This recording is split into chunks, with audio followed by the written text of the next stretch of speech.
dari diri sendiri, mulai dari hal yang kecil, mulai saat ini. Bagaimana kita bisa mengubah orang lain? Tidak bisa. Yang bisa mengubah hanya Allah. Salah kalau kita berpikir bisa mengubah orang lain. Kita ini la haula wala quwata illa billah. Kita ini tiada daya untuk menghindari maksiat, tiada daya untuk menjauhi kesedihan, kecemasan, kezoliman orang, menjauhi dosa, kecuali kalau Allah melindungi. Dan kita tidak punya kekuatan untuk kedetakan jantung, untuk senyum, untuk berbuat sholat, sedekah, melangkah ke masjid, berbuat kebaikan apapun, kecuali Allah yang menguatkan. Itu kita. Jadi bagus sekali kita ingin mengubah Indonesia. Bagus. Tapi harus dari mana? Dari diri. Ini panjenengan sudah tua-tua. Oh sepuh.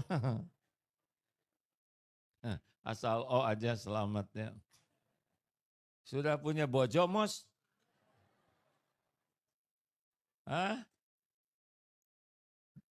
Bagaimana caranya mengubah istri makin solehoh? Soleha, ayo. Ayo jawab. Ingin punya istri solehah? Ingin istrinya solehah? Gimana caranya? Bu, mbak ingin suaminya soleh? Gimana caranya? Ora iso. Nah, benar gitu. Bagaimana kita menyolehkan orang lain? Nyolehin diri aja enggak? Dengar, ku anfusakum wa ahlikum naro, jaga dirimu baru keluarga. Jadi enggak bisa kita nyolehin suami, istri, anak. Enggak bisa, gimana caranya? Yang bisa menyolehkan itu cuma Allah penciptanya. Jadi kita harus bagaimana dong? Ku anfusakum, jaga dirimu, baru jaga keluarga. Kita harus jaga diri, baru bisa berbuat yang lain. Karena hakikatnya begini, kita ini hanya baru manfaat untuk orang lain kalau Allah memilih kita bermanfaat. Nih suami, mau nasihat apa sama istri? Istri udah tahu modalmu? Mau ngomong apa? Bojo, panjenengan? Susah bahasa Jawa. Wes itu, sudah tahu maksudnya mas. Mau ngomong apa sama istri? Istri udah tahu modalnya? Mau nasihat apa sama anak-anak? Bukan tidak boleh memberi nasihat, tapi anak udah tahu kelakuan kita. Kalau kelakuan kita tidak cocok dengan nasihat, habis itu wibawa. Itu syariatnya. Jadi kalau mulai dari diri, dari mana ini? Mulai dari hati. Ala inna fil jasad mudghah. Ida solahat, solahal jasadu kullu, wa ida fasadat, fasadal jasadu kullu, ala wahya al qalbu. Ketahuilah dalam jasad ini ada segumpal daging, sesuatu kalau dia baik, baik seluruhnya, kalau dia jelek, jelek seluruhnya. Jadi kalau ingin Indonesia ini jadi baik, ingin keluarga jadi baik, perbaiki diri. Apa yang perlu diperbaiki? Hati. Mau ngomong apa? Innallaha la yanzuru ila suwarikum wa amwalikum walakin yanzuru ila qulubikum wa a'malikum. Sesungguhnya Allah tidak lihat rupa, hartamu, casing, tidak lihat karena semuanya milik Allah. Tapi Allah lihat hati dan amalmu. Tebak, apakah sholat bisa membuat kita ke surga? Sebentar, sukses itu apa? Sukses itu masuk surga. Dunia tempatnya ujian. Jadi kalau diberikan jabatan itu kesuksesan atau ujian? Ujian, makanya di sini untung ada potret yang dua itu. Ya, biasanya di mana-mana ceramah di ruangan ada 3 loh, ya, yang awet, yang tengah. Ya kan? Yang 2 genti-genti. Saya kalau lihat potret yang 2 itu, kalau yang tengah saya nggak begitu pikirin ya. Lihat yang potret 2 itu bukannya kagum Pak, kasihan. Benar-benar kasihan. Jabatannya tidak lama, pasti berhenti dari jabatan, pasti loh. Udah gitu pasti meninggal, benar? Dan pasti dihisab di akhirat nanti. Bisa ngejengkang itu. Oh iya, tidak ada sepatah kata pun kecuali dicatat dan dihisab. Ini dicatat nih oleh malaikat. Ma yalfidzu min qaulin illa ladaihi raqibun atid. Tidak ada satu tanda tangan pun kecuali dihisab. Termasuk yang suka merokok, selain dia menghisab, dia juga. Oh iya, Ibu, setiap bros dihisab, jarum pentul dihisab, apapun ada hitungannya. Karena dunia cuma ujian. Jadi lihat pejabat itu bukan harus dikagumi, tapi dikasihani. Gayanya sebentar, tapi ngejongkeng di akhiratnya bisa habis-habisan kalau tidak benar. Nah, kembali ke yang tadi, jadi kalau kita Bapak ingin istri baik, siapa dulu yang harus diperbaiki Pak? Bagus. Jangan menuntut istri berubah. Salah.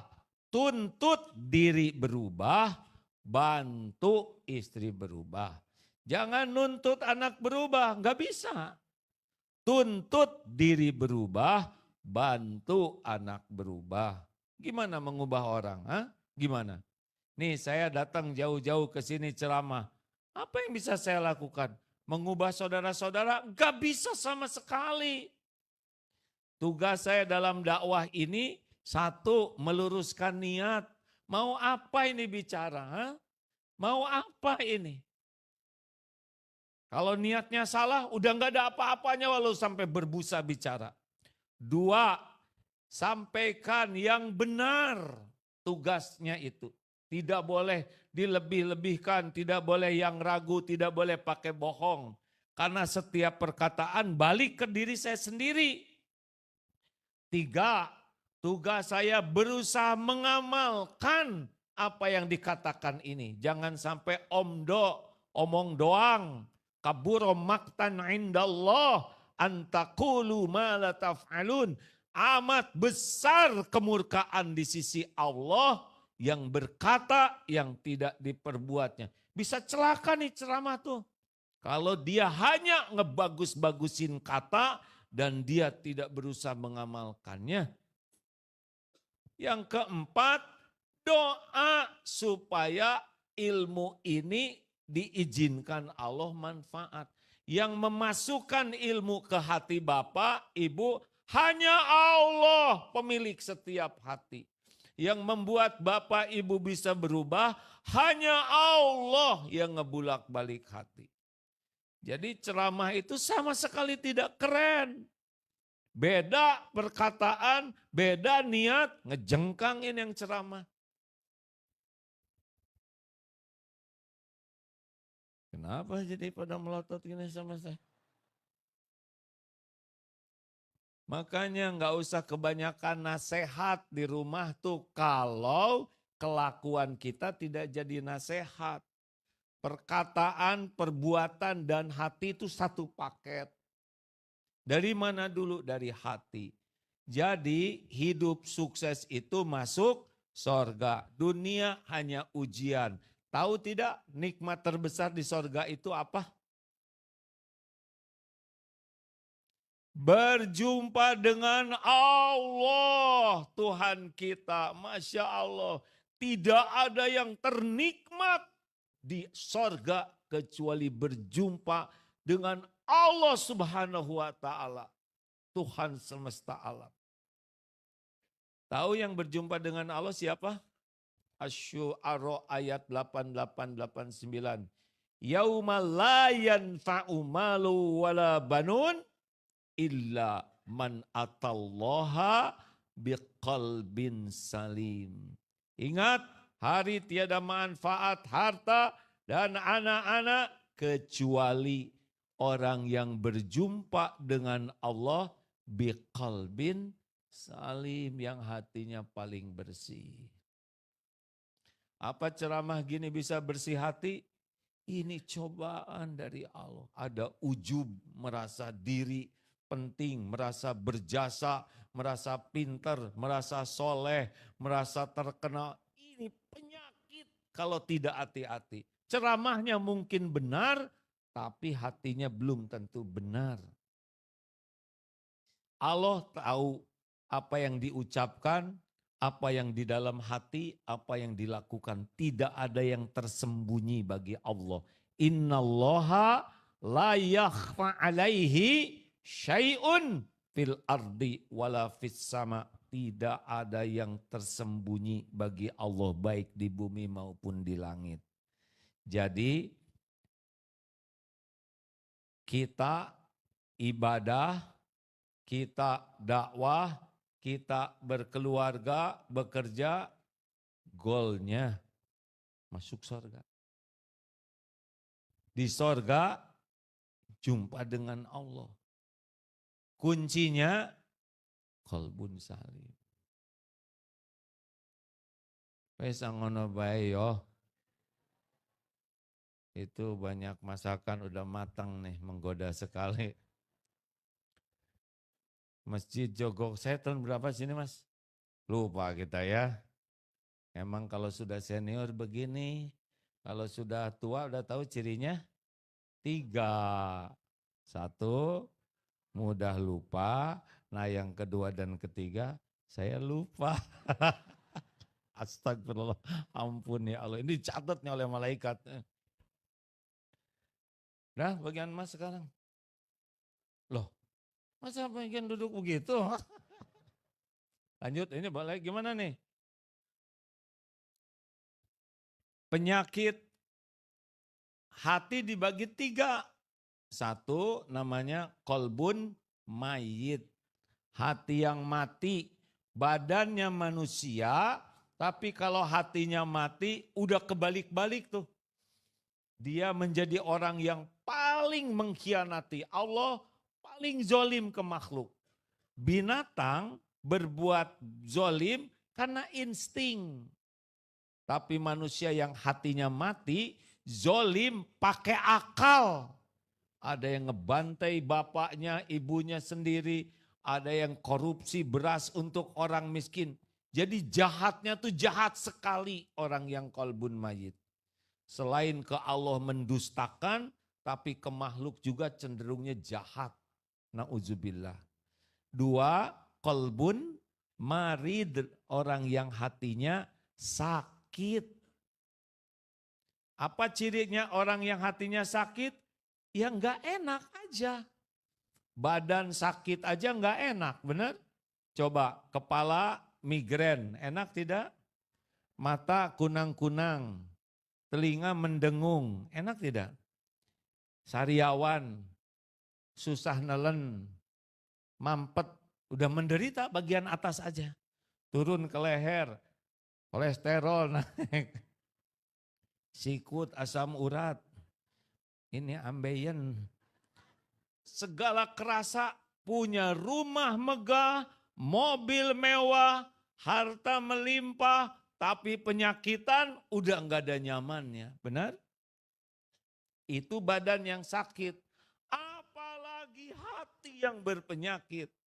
Badan sehat, hati sakit, lebih nelangsa. Berapa banyak yang badannya sehat menderita gara-gara sakit? Iya. Ada yang badannya segar, ngebentur-benturkan jidatnya ke tembok, gara-gara patah hati.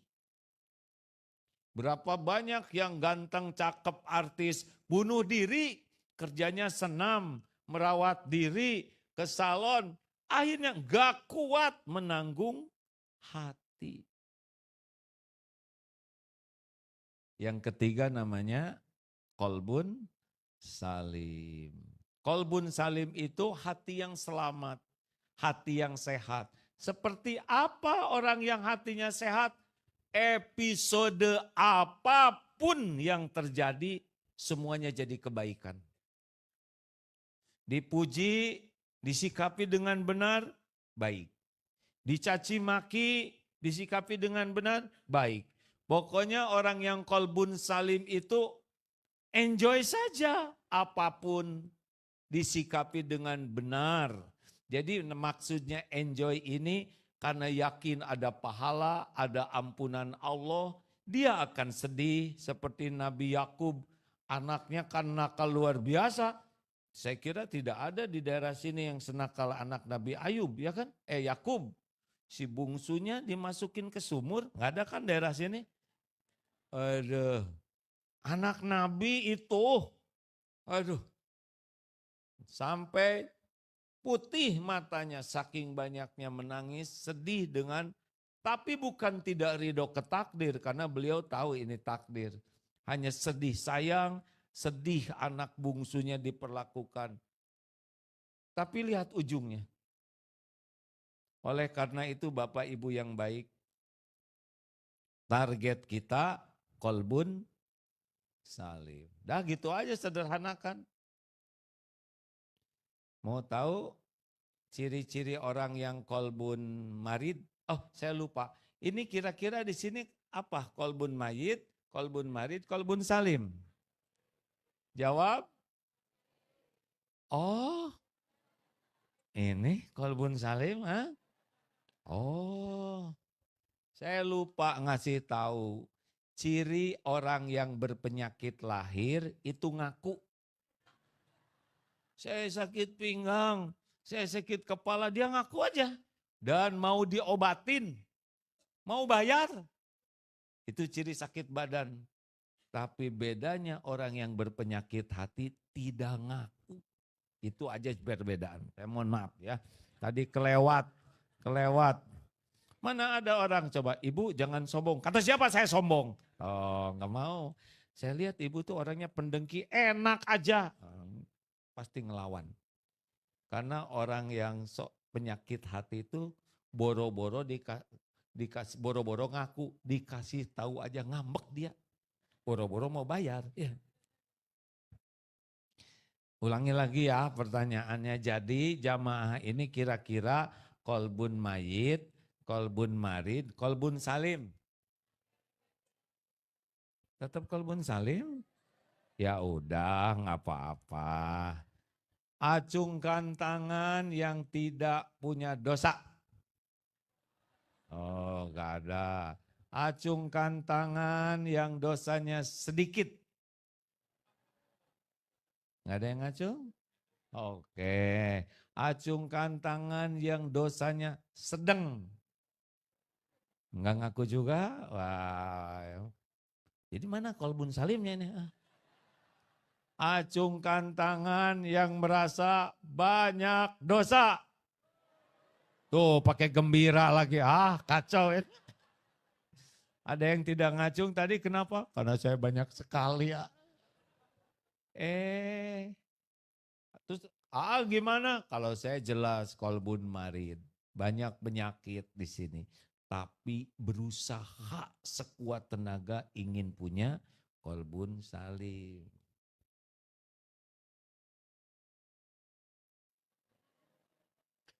Baru pengen saya nih mah, tapi nggak ngaku-ngaku ya kan. Asli banyak penyakit lah. Ada ria, ini ceramah gini aja bisa ria. Turun dari mobil, oh itu agim, itu bisa ngotorin hati. Datang orang, salam, itu bisa ngotorin hati. Duduk di sini, diliatin, didengar, itu bisa kotor hati itu. Merasa penting, merasa berjasa, merasa pinter, merasa soleh, merasa berpengalaman. Oh penyakit itu. Di akhirat bisa ngejongkeng itu. Emang kelihatan sepertinya dakwah sana sini. Belum tentu. Belum tentu. Hari ini satu aja yang mau dikasih tahu ya. Saya udah waktunya sahur nih. Satu aja mau dikasih tahu. Ini penting, luar biasa pentingnya. Hanya satu ya. Jadi ketika udah meninggal nanti dihisab. Tahu siapa yang pertama dihisab? Orang yang mati dalam memperjuangkan Islam. Orang menyebutnya mati syahid. Ini hadis sahih ini. Kumpulkan yang mati syahid. Apa yang sudah engkau, Allah perlihatkan nikmat. Dia mengakuinya. Apa yang kau lakukan? Ya Allah, saya sudah jihad fisabilillah. Sampai saya mati terbunuh di medan jihad. Saya lakukan karena engkau. Dia tidak kurang pedulinya ke perjuangan. Tidak kurang perjuangannya. Sampai mati tidak kurang pengorbanannya. Terbunuh. Tidak kurang pengakuannya. Lalu apa yang Allah firmankan?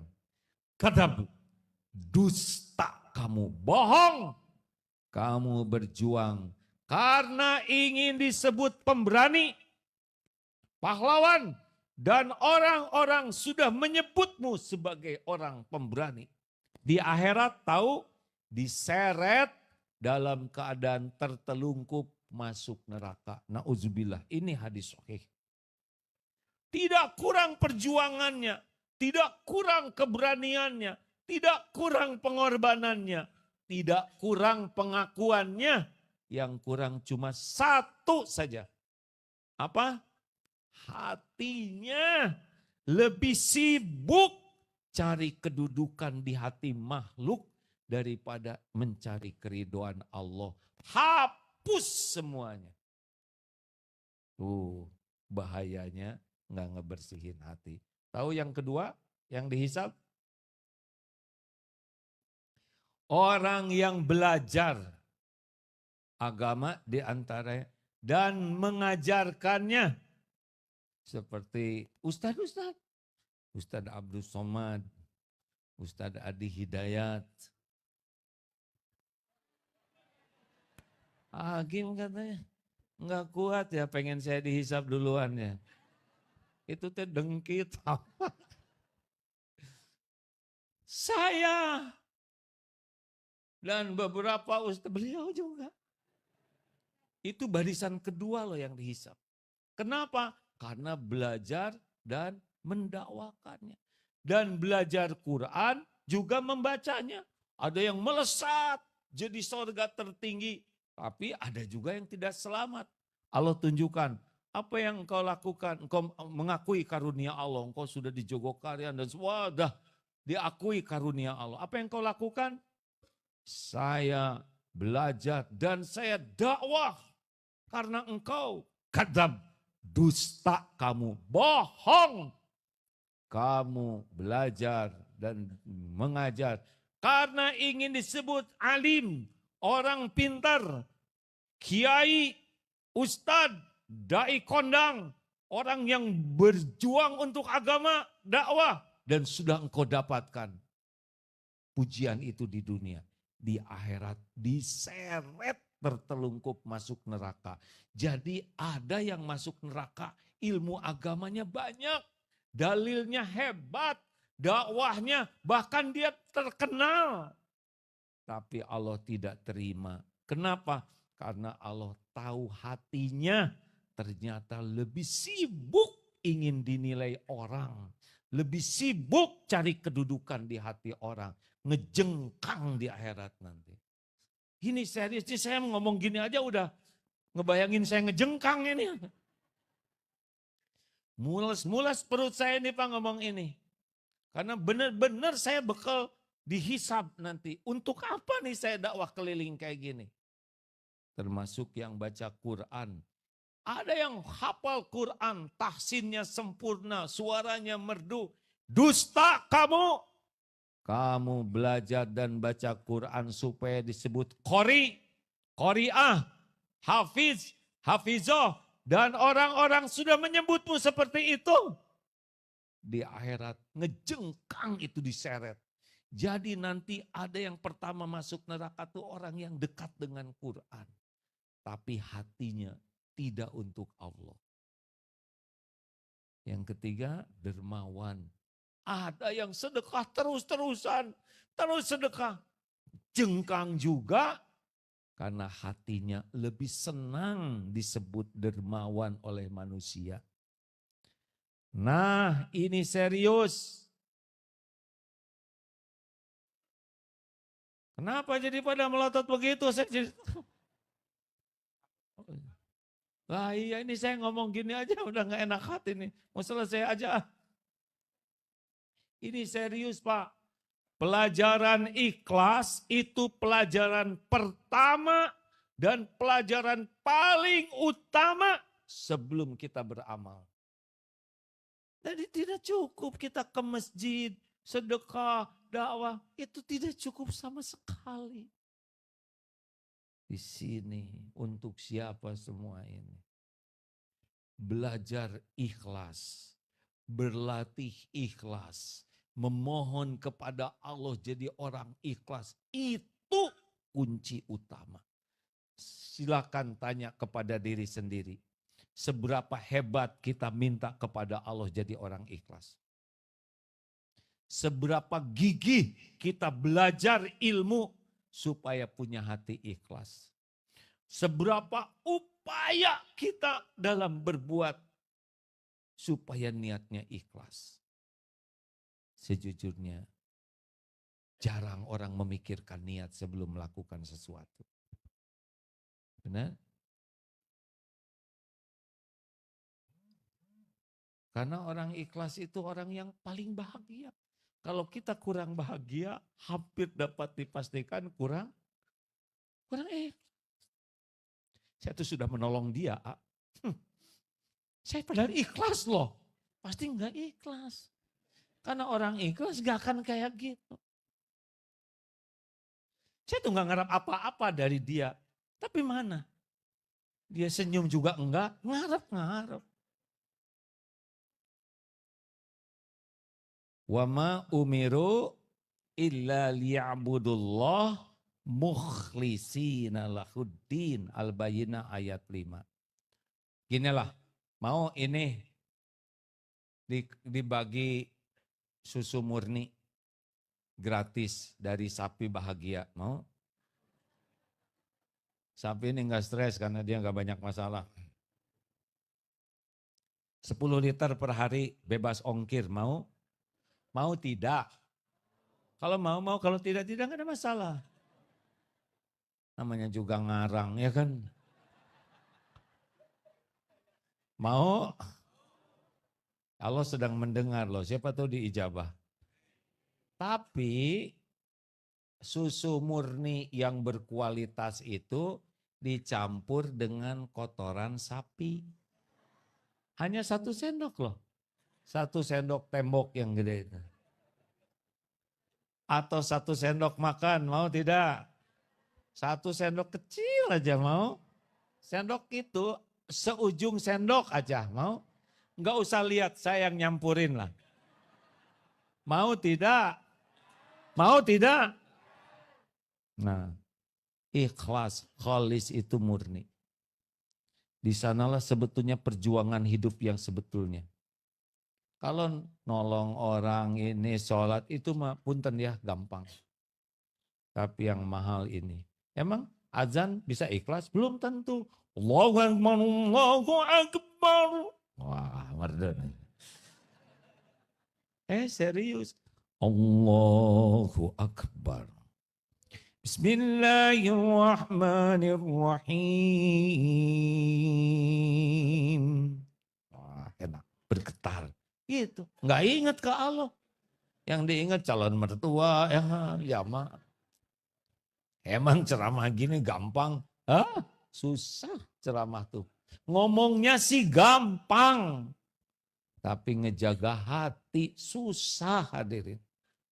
Kalau gitu saya nggak akan dakwah. Itu lebih jelek lagi. Ya itu persis kayak mau sedekah ya. Ada yang lihat, wah 100.000. Nggak jadi rugi. Mau tahajud, tahajud ya. Nggak ikhlas nih, mending tidur. Ngaco. Ya. Tetap lakukan, hanya jaga hati.